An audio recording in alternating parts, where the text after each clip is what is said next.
आज हम लोग फिर पढ़ेंगे MPS 003 भारत लोकतंत्र और विकास का जो पहला टॉपिक था, राष्ट्रीय आंदोलन की बपौती विकास, अधिकारों एवं भागीदारी के संदर्भ में। इसके अंतर्गत पांचवा टॉपिक है समाजवाद का बोध। तो आज हम लोग पढ़ेंगे समाजवाद का बोध। तो समाजवाद का बोध क्या है, सबसे पहले तो इसे समझते हैं। तो समाजवाद आया कैसे?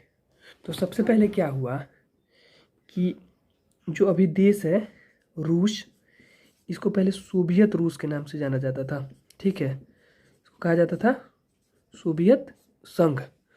तो सोवियत संघ में क्या हुआ कि 25 दिसंबर 1991 के दिन इसका विघटन हो गया और सोवियत रूस 15 अलग अलग देशों में बट गया 25 दिसंबर 1991 को। तो ये बात हम जो कर रहे हैं ये सोवियत संघ के बारे में कर रहे हैं, यानी सोवियत रूस के बारे में कर रहे हैं। तो क्या है सोवियत रूस, एक एक करके उसको देखेंगे। तो इसमें क्या हुआ कि 1917 ईस्वी में, ठीक है, 1917 ईस्वी में एक क्रांति हुई जिसको क्या कहते हैं, बोलोशेविक क्रांति के नाम से जाना जाता है, बोलोशेविक क्रांति। ठीक है, अब ये बोलोशेविक क्रांति क्यों कहा जाता है? तो इसका कारण ये है कि एक वहाँ का राजनीतिक संगठन था, वहाँ का एक राजनीतिक संगठन था जिसका नाम था बोलोशेविक। तो उसी के नाम पर इसका नाम क्या कर दिया गया, बोलोशेविक क्रांति, उसी संगठन के नाम पर। ठीक है, अब इसमें हुआ क्या था, ये क्रांति हुई क्यों थी? तो इसका कारण था कि वहाँ उस समय राजशाही थी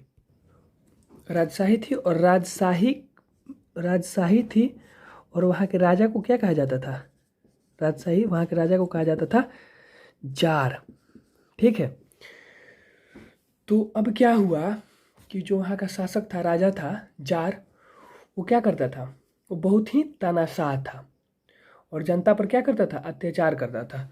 तो इसी के खिलाफ जो है ये क्रांति हुई और इसको क्या किया गया, पद से हटा दिया गया।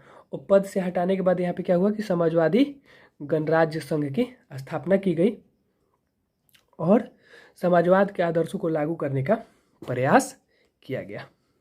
तो इस तरीके से क्या हुआ, समाजवाद आया। तो अब देखिए कि समाजवाद का अर्थ भाई, जब समाजवाद ये है क्या जिसके लिए इतनी बड़ी क्रांति हो गई। ठीक है, तो आइए देखते हैं कि समाजवाद है क्या। समाजवाद, तो समाजवाद का सीधा सा मतलब था किससे, कि समानता। समाज का सीधा सा मतलब क्या था, समानता। कैसी समानता, सामाजिक, आर्थिक, राजनीतिक, यानी हर प्रकार की समानता का बात करता था। तो इसके अंतर्गत जो कुछ मुख्य, ये एक नॉर्मल परिभाषा हो गई। अगर एक दो लाइन में अगर कहीं बताना हो कि समाजवाद क्या है, तो समानता की बात करता है। कैसी समानता, सामाजिक, आर्थिक, राजनीतिक, न्याय या फिर समानता की बात करता है। दो तीन चीज़ें इसमें और आप बता सकते हैं, जैसे अगर श्रमिक एवं निर्धन वर्ग का शोषण न हो। ठीक है, किसी भी, अब श्रमिक या निर्धन वर्ग का शोषण कैसे होता है, जैसे अब पूंजीवादी व्यवस्था होती है। तो पूंजीवादी व्यवस्था में क्या होता है कि पूंजीपति होते हैं और उसमें जो भी श्रमिक होते हैं उसको अपने हिसाब से, मतलब अपने अनुसार उनको ट्रीट करते हैं। तो ऐसे में क्या है कि जो श्रमिकों का है या फिर निर्धन जो गरीब वर्ग उसमें काम करता है, उसके अधिकारों को क्या करा जाए, सुनिश्चित किया जाए और ज़्यादा काम न लिया जाए, उससे निश्चित सीमित काम लिया जाए और सारी चीज़ों पर ध्यान दिया जाए। तो ये क्या था, इसीलिए श्रमिक और जो निर्धन वर्ग था उसके शोषण को समाप्त करने के लिए काम किया गया। दूसरी चीज़ थी सामाजिक न्याय। ठीक है, तो कोई भी वर्ग हो, किसी भी विशेष वर्ग के हितों को महत्व क्या किया जाएगा, नहीं दिया जाएगा। उसके बाद व्यक्ति के स्थान पर समाज को क्या दिया जाएगा, ज़्यादा महत्व दिया जाएगा। तो ये दो तीन चीज़ों पर बहुत ध्यान दिया गया। इसके अलावे था कि जैसे उन्नति का समान अवसर, कहने का मतलब कि अगर किसी को भी काम करने का अधिकार दिया जा रहा है तो उसको उन्नति के लिए क्या किया जाएगा भाई, समान अवसर दिया जाएगा। हर चीज़ के लिए समानता की बात चूंकि करता है तो उन्नति के लिए समानता, ठीक है। सामाजिक न्याय की बात कह रहा है, हैं। सामाजिक न्याय, किसी कोई भी व्यक्ति बड़ा ना होकर क्या है, समाज बड़ा होगा, व्यक्ति बड़ा नहीं होगा बल्कि क्या बड़ा होगा, समाज को ज़्यादा महत्व दिया जाएगा। ये सारी चीज़ें थी। और पूर्णतः समानता की बात की गई, यानी सामाजिक आर्थिक राजनीतिक समानता, यानी ये समानता नहीं बल्कि क्या, पूर्ण समानता, यानी हर चीज़ में समानता। तो यही क्या था, समाजवाद था, जिसके लिए इतनी बड़ी क्रांति, बोल्शेविक क्रांति हुई। लेकिन जब यहाँ पे क्रांति हुई तो इसका कुछ अच्छे इम्पैक्ट थे, हैं, तो ये दिखाई देने शुरू हुए। तो भारत में भी क्या हुआ कि समाजवादी कुछ नेता उभरे। तो आइए वो पढ़ते हैं कि भारत में इसका क्या प्रभाव पड़ा। अब क्या हुआ कि सोवियत संघ में, ठीक है, सोवियत संघ में समाजवादी व्यवस्था लागू हो गई और यहाँ पे नियोजित तरीके से जो है अर्थव्यवस्था को संचालन शुरू हुआ। तो 1928 ईस्वी में यहाँ पे पहली पंचवर्षीय योजना का शुरुआत हुआ, ठीक है, जो 1932 में ख़त्म हुई। इग्नू का जो बुक है उसमें ये 1934 लिखा हुआ है। तो थोड़ा सा ध्यान देना है कि ये 1932 में क्या हुई, समाप्त हो गई थी। 1928 से शुरू हुई थी और 1932 में ख़त्म हुई थी, जबकि किताब में 1934 लिखा हुआ है, ठीक है। और ये क्या था, उस समय स्टालिन वहाँ के राष्ट्रपति थे, ठीक है। तो उन्होंने क्या किया कि पहली पंचवर्षीय योजना ये 5 साल चली, 28 से 32 तक, ठीक है। तो अब इसमें इस बीच हुआ क्या, देखिए कि इस योजना ये बहुत ही ज़्यादा सफल रही है योजना। क्या था कि उद्योग के क्षेत्र में ये जो सोवियत संघ था ये पहले था 5वें नंबर पे, लेकिन ये 5वें नंबर से बढ़ के ये पहुंच गया दूसरे नंबर पे। मतलब काफ़ी तेज़ी से इसका विकास हुआ, ठीक है। तो भारत में भी अब मांग शुरू हुई कि भाई भारत में भी क्या किया जाए, नियोजन हेतु क्या हुआ, एक नया उमंग देखा गया भारत में भी। नियोजन का मतलब होता है प्लान, ठीक है, मतलब एक योजनाबद्ध तरीके से चीज़। तो इसकी शुरुआत कैसे हुई, तो भारत के एक इंजीनियर थे, ठीक है, एम विश्वेश्वरैया, ठीक है। तो ये भारत के एक इंजीनियर थे, विश्वेश्वरैया। तो इन्होंने एक किताब लिखी, ठीक है, 1934 ईस्वी में एक किताब लिखते हैं जिसका नाम क्या था कि प्लान्ड इकोनॉमी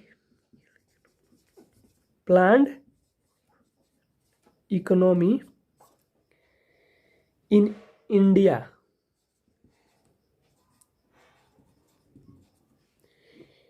इन अप्रैल 1936,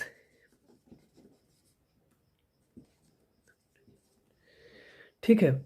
ये किताब लिखी। तो यहाँ से जो है इंडिया में भी प्लान्ड इकोनॉमी पे बात होना शुरू हुआ। तो सबसे पहले एम विश्वेश्वरैया ने 1934 ईस्वी में planned economy in India in April 1936 नामक एक किताब लिखते हैं। हालांकि ये कोई क्या थी, इसमें कोई समाजवादी ये योजना नहीं थी, ठीक है, इसमें कोई समाजवादी योजना नहीं थी, लेकिन प्लान्ड इकोनॉमी के बारे में ये बात करने वाले भारत के पहले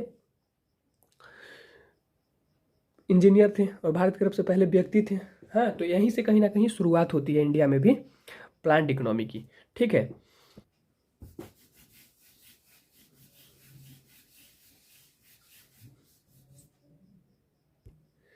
तो इसी का परिणाम ये हुआ कि 1934 ईस्वी में क्या हुआ कि कांग्रेस के भीतर ही, अलग नहीं, मतलब कोई अलग पार्टी नहीं, जैसे पहले क्या था ना, कांग्रेस में बहुत लोकतांत्रिक पार्टी थी, इसमें अंदर ही कई सारे विचारधारा, कई सारी पार्टियों को क्या दिया जाता था, स्थान दिया जाता था। तो उसी तरीके से क्या हुआ कि 1934 में कांग्रेस पार्टी के अंदर ही एक समाजवादी पार्टी का गठन हुआ, ठीक है।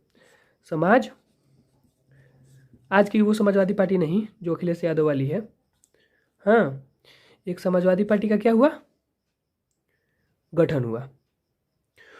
तो अब क्या इसमें, इसका मुख्यतः इसमें कौन कौन थे, जयप्रकाश नारायण थे, अपने छपरा बिहार के हैं, ठीक है, जयप्रकाश नारायण। उसके बाद इसमें थे राम मनोहर लोहिया, ठीक है, राम मनोहर लोहिया। और इसमें थे आचार्य नरेंद्र देव, लोहिया जी थे और नरेंद्र देव थे, ठीक है, आचार्य नरेंद्र देव। तो ये 3 प्रमुख नेता थे, और भी कुछ नेता थे लेकिन ये मुख्य रूप से काफ़ी ये बढ़ चढ़ कर इसमें हिस्सा लिए थे। अब इसका जब ये 3 नेता लेकर समाजवादी पार्टी पर का जब स्थापना किए तो ये बात गांधी जी को अच्छी नहीं लगी। उन्होंने कांग्रेस से इस्तीफा दे दिया, और इस्तीफा देते हुए उन्होंने कहा था कि क्या है कि कांग्रेस में कई बुद्धिमान कांग्रेसी हैं जिनको मेरी कार्य पद्धति से बाज आ गए हैं। मैंने कहने का मतलब जो मेरा काम करने का तरीका है उनको पसंद नहीं है, तो उनको लगता है कि मैं कांग्रेस के विकास में सहायक नहीं बल्कि अवरोधक हूँ। ये महात्मा गांधी बोले थे, ठीक है, कि कुछ कांग्रेसी नेता हैं वो मेरे कार्य पद्धति से क्या है, बाज आ गए हैं। उनको लगता है कि मैं कांग्रेस के विकास में सहायक नहीं बल्कि अवरोधक हूँ, इसीलिए वो क्या कर दिए, इस पार्टी से रिजाइन कर दिए। तो महात्मा गांधी 1934 ईस्वी में महात्मा गांधी जो थे वो क्या किए, पार्टी छोड़ दिए, ठीक है। उसके बाद अब देखिए क्या होता है कि कम्युनिस्ट पार्टी की 1935 ईस्वी में भारत में, हालांकि देखिए किताब में 1935 लिखा है लेकिन ये 1925 में ही स्थापना हुई थी। किताब में 1-2 चीज़ें मुझे अलग मिल रही हैं, जो मैंने पहले पढ़ी है उससे जो है थोड़ा सा अलग लग रहा है इसमें चीज़ें, ठीक है। तो कम्युनिस्ट पार्टी की स्थापना हुई इंडिया में पहली बार, कम्युनिस्ट पार्टी, ठीक है। और जैसे ही स्थापना हुई इसको क्या कर दिया, ब्रिटिश सरकार ने प्रतिबंधित कर दिया, ठीक है। तो इन पार्टी के जो भी नेता थे, एम एन राय खासकर, तो वो लोग भी क्या समाजवादी पार्टी के में मिलके काम करते थे, समाजवादी पार्टी में, ठीक है। जो कम्युनिस्ट पार्टी के नेता थे वो भी समाजवादी पार्टी से जुड़ गए। तो समाजवादी पार्टी कांग्रेस के अंदर ही और मजबूत हुई पहले के कंपेयर में। है कि जवाहरलाल नेहरू जो थे 1900, इनका क्या हुआ कि बहुत ही प्रेम दिखाएं, ठीक है। 1928 ईस्वी में ऐसा देखा गया कि समाजवाद के प्रति बड़ी श्रद्धा के साथ, मतलब इनके बड़े समाजवाद के बहुत करीब रहे ही हैं। जवाहरलाल नेहरू जो थे समाजवाद से काफ़ी करीब थे। और 1928 ईस्वी में कांग्रेस का एक अधिवेशन हुआ लखनऊ में, ठीक है। कांग्रेस का एक अधिवेशन कहाँ हुआ, लखनऊ में, ठीक है। इस अधिवेशन में वो बोले विश्व या भारत की समस्याओं का एकमात्र हल क्या है, समाजवाद में है। अब ये बात जैसे ये बोले कि समाजवाद ही हल है भारत या विश्व की समस्याओं का, तो कांग्रेस के जो शीर्ष नेतृत्व था उस समय का, उसमें दरार आ गई। कांग्रेस का शीर्ष नेतृत्व, अब शीर्ष नेतृत्व में अगर बात करें तो उस समय चूँकि महात्मा गांधी, तो ये क्या कहते हैं, महात्मा गांधी इस पर थे नहीं इस विषय में, तो इनमें 2 लोग प्रमुख थे। कौन कौन, एक तरफ नेहरू थे और एक तरफ पटेल थे, सरदार वल्लभ भाई पटेल। तो नेहरू और पटेल, ये अब पटेल यहाँ पे बोले, चूँकि इनका स्टेटमेंट आया जब ये बोले कि नेहरू का 1928 में जब ये लखनऊ अधिवेशन में अपने भाषण में जब ये बोले कि भारत की समस्याओं का एकमात्र हल क्या है, समाजवाद है, तो पटेल बोले कि पूंजीवाद की जो प्रकृति है उसमें मेरे और नेहरू जी में क्या है, मतभेद है, ठीक है। अब क्या हुआ कि अब ये मतभेद ये उभरा इस मुद्दे पे और ये फिर ये बढ़ गया, ठीक है। अब कैसे क्या हुआ आगे देखते हैं। अब इस मतभेद के बाद क्या हुआ कि फैजपुर सत्र था जो अगला कांग्रेस का, इस सत्र में अध्यक्ष पद का चुनाव होना था। हाँ, तो एक तरफ नेहरू खड़े थे अध्यक्ष पद के चुनाव के लिए, ठीक है, नेहरू खड़े थे। अब इसके बाद क्या हुआ कि इसमें पटेल भी बोले कि अब जो है क्या है कि हम नेहरू के खिलाफ अध्यक्ष पद का चुनाव लड़ेंगे। अब जैसे ही बात ये पता चली नेहरू को, तो उन्होंने घोषणा कहा, मतलब उन्होंने एक बात बताई रखा कि समाजवाद के अध्यक्ष पद के लिए जो मैंने समाजवाद पे भाषण दिया था, ठीक है, तो ये अध्यक्ष पद के लिए घोषणा पत्र नहीं है, ये बोले, जो 1928 ईस्वी में भाषण दिए थे कि भारत की समस्याओं का एकमात्र हल समाजवाद में है, तो बोल रहे हैं कि ये मेरा घोषणा पत्र नहीं है अध्यक्ष चुनाव के लिए। अब घोषणा पत्र क्या होता है कि जब भी कोई पार्टी चुनाव लड़ती है, कोई भी, चाहे लोकसभा का चुनाव होता है या विधानसभा का चुनाव होता है, तो घोषणा पत्र जारी करेगी कि हम अपने कार्यकाल में ये करेंगे। तो उसी को जो अपने काम माने जो घोषणा करती है कि हम ये करेंगे हैं, कि सड़क बनवाएंगे, रेल लाइन बिछवाएंगे, मेट्रो चलाएंगे हैं, वगैरह वगैरह, सड़क स्कूल बनवाएंगे, अस्पताल बनवाएंगे, तो यही उनका क्या होता है, इसी को कहा जाता है घोषणा पत्र। तो नेहरू ने स्पष्ट कह दिया कि समाजवाद पर जो मैंने भाषण दिया था कि भारत की समस्याओं का एकमात्र हल समाजवाद है, वो क्या नहीं था, वो मेरा घोषणा पत्र नहीं था, चुनावी घोषणा पत्र नहीं था। तो जब ये नेहरू बोल दिए तब पटेल क्या किए, अपना नाम वापस ले लिए, ठीक है, और प्रतिस्पर्धा जो होने वाली थी, जो वोटिंग होने वाली थी कांग्रेस अध्यक्ष पद के लिए, उससे हट गए।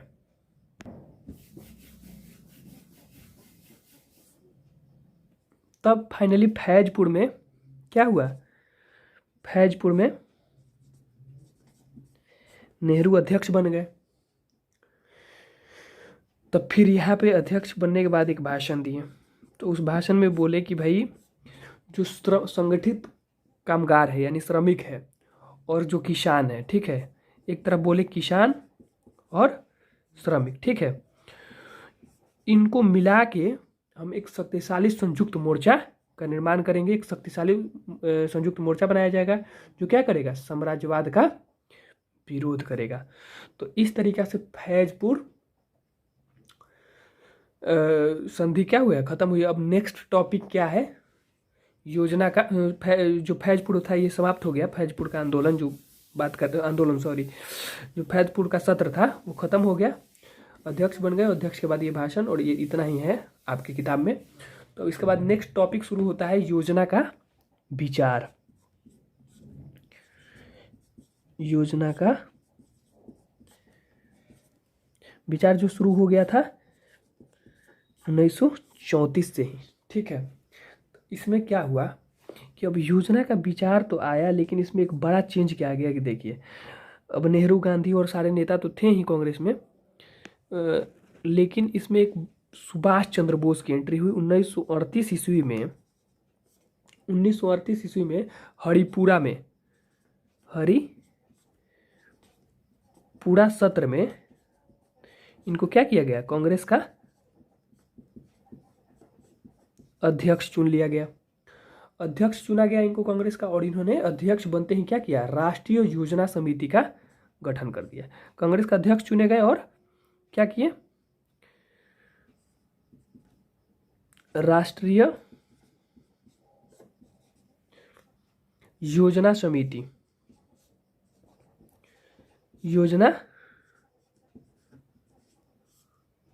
समिति का क्या किया, गठन किया, और इसका अध्यक्ष किसको बनाया गया,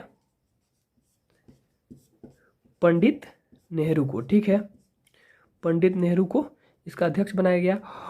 और इसके सचिव कौन बने, ये जो राष्ट्रीय योजना समिति थी, इसके अध्यक्ष पंडित नेहरू बने और इसके सचिव बने केटी शाह। केटी शाह को इसका सचिव बनाया गया। तो कुल मिला के जो कांग्रेस थी, अब क्या कहा, योजना, एक राष्ट्रीय योजना पर काम करना शुरू कर दी थी।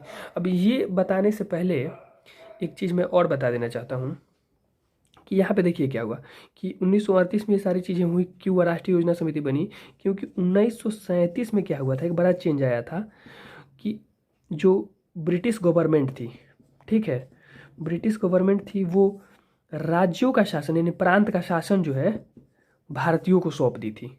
प्रांत का शासन जैसे आज है बिहार है, उड़ीसा है, बंगाल है, उत्तर प्रदेश है, तो इस तरीके के जो राज्य का शासन होता है, जो तब प्रांत कहा जाता था, तो प्रांत आज भी प्रांत ही है, तो प्रांत का शासन जो किसको दे दी थी, मतलब भारत के लोगों को सौंप दी थी 1937 में ही। तो उस समय 37 में कांग्रेस में चुनाव हुआ और कई जगहों पर, इधर बंगाल, बिहार, उत्तर प्रदेश, उड़ीसा और भी मध्य प्रदेश आदि क्षेत्रों में कांग्रेस क्या हुई, चुनाव जीत गई थी। तो इन्हीं सबको मिलाकर एक राष्ट्रीय योजना समिति का निर्माण किया गया था। लेकिन ये सब अभी चल ही रहा था, तब तक क्या हुआ कि चूँकि हर साल अध्यक्ष का चुनाव होता था कांग्रेस में, तो 1939 में फिर चुनाव होना था, 1939 में फिर चुनाव होना था। 1 मिनट। 1939 में फिर से चुनाव हुआ कांग्रेस के अध्यक्ष का, और इसमें भी सुभाष चंद्र बोस जीत गए चुनाव। ठीक है, सुभाष चंद्र बोस जीत गए और महात्मा गांधी में यहाँ इसमें क्या किए थे ना कि एक अपना समर्थन देकर अपना उम्मीदवार उतार दिए इसी चुनाव में। और ये हुआ था 1939 के त्रिपुरी में, त्रिपुरी सत्र हुआ था, त्रिपुरी। तो इस त्रिपुरी सत्र में क्या हुआ कि महात्मा गांधी अपना उम्मीदवार उतार दिए सुभाष चंद्र के विरुद्ध, और इसमें क्या हुआ कि महात्मा गांधी द्वारा समर्थित उम्मीदवार चुनाव हार गया और सुभाष चंद्र बोस चुनाव जीत गए। तो गांधी जी इस हार को बोले कि ये मेरी हार है, हैं। तो इससे यही गांधी जी से मतभेद हुआ और सुभाष चंद्र बोस ने त्याग पत्र दे दिया। तो चूंकि अभी हाल ही में राष्ट्रीय योजना समिति का गठन हुआ था 1938 में ही, और 1939 में ही गठन करने वाला त्याग पत्र दे दिया। पहली प्रॉब्लम इसमें उत्पन्न हुई। दूसरी चीज देखिए कि 1939 में ही क्या हुआ, 1939 में ही द्वितीय विश्व युद्ध शुरू हो गया। तो वर्ल्ड वार सेकेंड की शुरुआत हो गई। ठीक है, 1939 में ही। अब यहाँ पे क्या हुआ कि जैसे दूसरा विश्व युद्ध शुरू हुआ तो जो भारत की ब्रिटिश भारत की सरकार थी, ठीक है, वो बोली कि द्वितीय विश्व युद्ध में ब्रिटिश भारत भी हिस्सा लेगा। तो अभी जो थोड़ी देर पहले बताए हैं कि 1937 में प्रांतीय शासन क्या भारत को सौंप दिया गया था। ठीक है, प्रांतीय शासन भारत को सौंप दिया गया था। तो भारत कई राज्यों में क्या है, कई प्रांतों में कांग्रेस की सरकार बन गई थी। तो इन लोगों ने इसके विरोध में कि भाई ब्रिटिश भारत क्या होगा, यानी भारत द्वितीय विश्व युद्ध का हिस्सा नहीं होगा, इसके विरोध में ये लोग क्या कर दिए, इस्तीफा दे दिए। और जो प्रांतीय शासन हम लोगों को 1937 में मिला था, इसी के साथ ही 1939 में खत्म भी हो गया इसी के साथ। क्योंकि द्वितीय विश्व युद्ध में ब्रिटिश सरकार क्या चाहती थी कि भारतीय सेना द्वितीय विश्व युद्ध में मित्र देशों की तरफ से भाग ले, और ये कांग्रेस नहीं चाहती थी। तो फिर चेंज आया इसमें।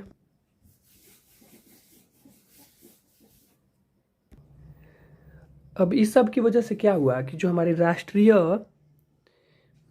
राष्ट्रीय योजना समिति बनी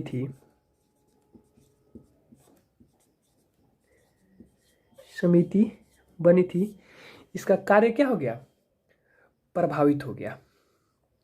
ठीक है, राष्ट्रीय योजना समिति का कार्य क्या हो गया, प्रभावित हो गया, काम ही नहीं हो पाया।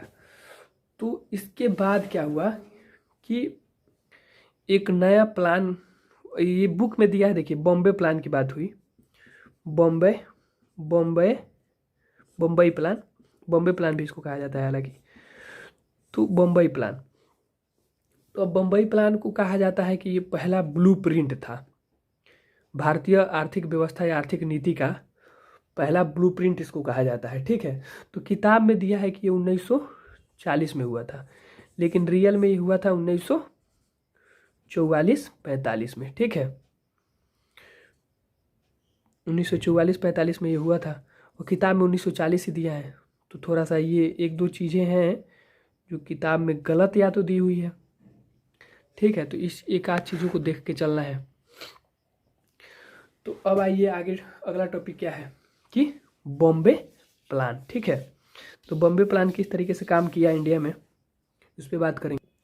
बॉम्बे प्लान 1944-45 बुक में कितना दिया है, 1940। तो थोड़ा सा इसको देख लेना है। तो इसमें क्या था कि जैसे जैसे द्वितीय विश्व युद्ध समाप्ति की ओर बढ़ रहा था, हाँ, तब ऐसा प्रतीत होने लगा था क्या है कि द्वितीय विश्व युद्ध की समाप्ति के बाद अंग्रेज क्या करेंगे, भारत छोड़ देंगे। तो इसीलिए क्या हुआ कि उस समय भारत के जो 8 प्रमुख उद्योगपति थे, इन लोगों ने एक औद्योगिकरण की 15 वर्षीय योजना बनाई। ठीक है, औद्योगिक मतलब भारत में मैंने अंग्रेजों के जाने के बाद जो औद्योगिकरण किया जाएगा, इन 8 ने मिलकर औद्योगिकरण की क्या बनाई, योजना बनाई। और योजना क्या थी, 15 वर्षीय योजना थी। ठीक है, 15 वर्षीय योजना बनाई। इसी को क्या कहा गया, बॉम्बे प्लान, या इसे एक और नाम से जाना जाता है बिरला बिरला टाटा प्लान। ठीक है, तो इसका दो नाम है, एक तो बॉम्बे प्लान और एक बिरला टाटा प्लान। ठीक है, इसमें जो मुख्य रूप से जो लोग शामिल थे उसमें क्या थे, एक जीडी बिरला और जेआरडी टाटा, इसीलिए इसे क्या कहा जाता था, जेआरडी टाटा। ठीक है, और जीडी बिरला इनकी प्रमुख भूमिका थी, इसीलिए इसको क्या कहते हैं, बिरला टाटा प्लान भी कहते हैं और बॉम्बे प्लान ही कहते हैं। इसी को जो 8 प्रमुख उद्योगपति भारत के मिलकर औद्योगिकरण के लिए 15 वर्षीय प्लान लेके आए थे, इसी को कहा जाता है। ठीक है, तो अब आते हैं नेक्स्ट। तो इसका प्रमुख 3 उद्देश्य था बॉम्बे प्लान का, क्या क्या। तो पहला उद्देश्य था कि नियोजित अर्थव्यवस्था। ठीक है, नियोजित अर्थव्यवस्था।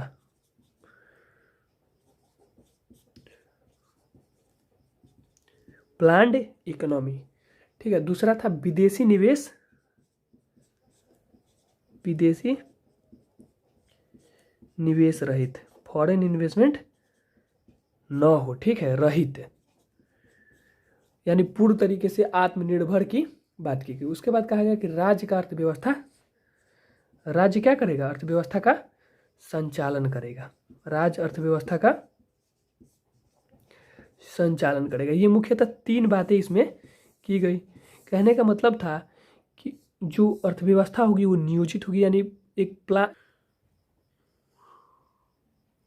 तो उसके बाद क्या था, देखिए, नियोजित अर्थव्यवस्था, विदेशी निवेश रहित और राज्य अर्थव्यवस्था। नियोजित अर्थव्यवस्था का मतलब होता है कि योजना परक व्यवस्था, कोई भी कि योजनाबद्धता के साथ क्या किया जाए, अर्थव्यवस्था का संचालन। दूसरा है विदेशी निवेश रहित, यानी विदेश से निवेश को क्या कर दिया गया, बंद कर दिया गया। 1977 में फिर भारत ने खोला था ये, हालांकि ये प्लान उस समय का था लेकिन भारत में लागू रहा। 1977 तक इसको क्या कर दिया गया था, बंद कर दिया गया था। उसके बाद राज्य अर्थव्यवस्था का क्या करेगा, संचालन, यानी संचालन का अधिकार किसको दिया गया था, स्टेट को। तो इस तरीके से मुख्य 3 चीज़ें थी। इसके अतिरिक्त भी क्या थी, इसका योजना था कि जो व्यक्ति का प्रति व्यक्ति आय है, प्रति व्यक्ति आय, उसको क्या कर दिया जाए, 2 गुना तक बढ़ा दिया जाए। ठीक है, कब, 15 सालों में 2 गुना बढ़ा दिया जाए, 15 वर्ष में। साथ ही जो राष्ट्रीय आय है, राष्ट्रीय नेशनल इनकम, इसको क्या कर दिया जाए, 3 गुना तक बढ़ा दिया जाए। ठीक है, तो इसके 2 ये प्रमुख उद्देश्य था। इसके अतिरिक्त भी 2-3 चीज़ें इसमें और थी। जैसे इसमें एक चीज़ थी कि जो लघु एवं कुटीर उद्योग हो, लघु व कुटीर उद्योग, उनके विकास पर क्या करा जाए, ध्यान दिया जाए सरकार के द्वारा।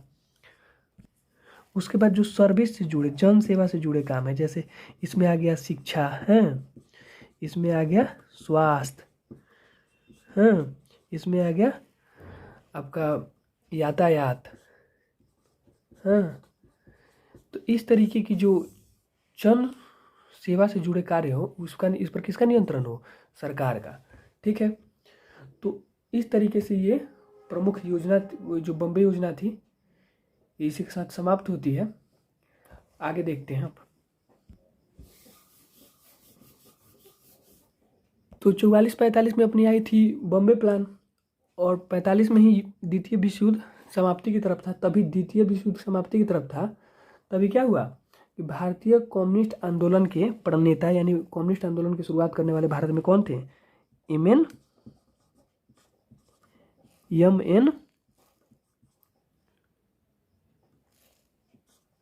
राय। ठीक है, तो एम एन राय क्या किए कि उसी वक्त क्या किए कि जनता योजना के नाम से एक योजना प्रकाशित किए। क्या, जनता योजना। तो अब इस जनता योजना का क्या था, तो जनता योजना प्रकाशित की, इसमें इन्होंने जो प्रमुख रूप से जो जोर दिया, किसकी चीज़ों पर, कृषि पर बहुत जोर दिया इन्होंने, हैं। इससे पहले जो बॉम्बे योजना थी उद्योग पे जोर दे रही थी, लेकिन इन्होंने कहाँ जोर दिया, कृषि पे। दूसरा इन्होंने कहा कि क्या, कि जो भूमि का क्या हो, राष्ट्रीयकरण कर दिया जाए।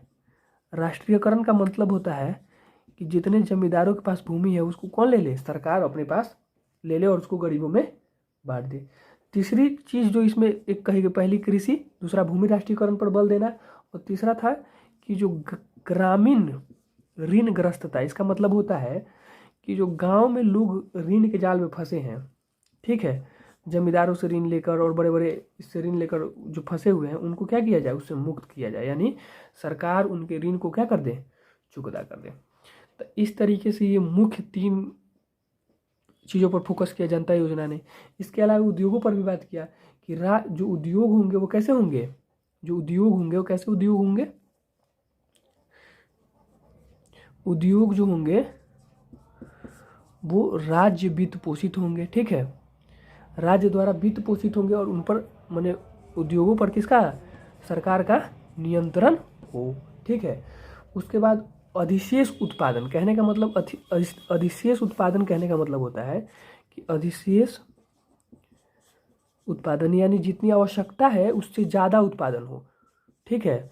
आवश्यकता से ज़्यादा जब उत्पादन होगा तो जब ज़्यादा उत्पादन किया जाएगा तो क्या होगा, रोजगार भी बढ़ेगा। अरे ज़्यादा उत्पादन के लिए ज़्यादा लोगों की ज़रूरत होगी और क्या होगा, लोगों के पास पैसा जाएगा तो इससे क्या होगा कि लोगों के जीवन स्तर में सुधार होगा।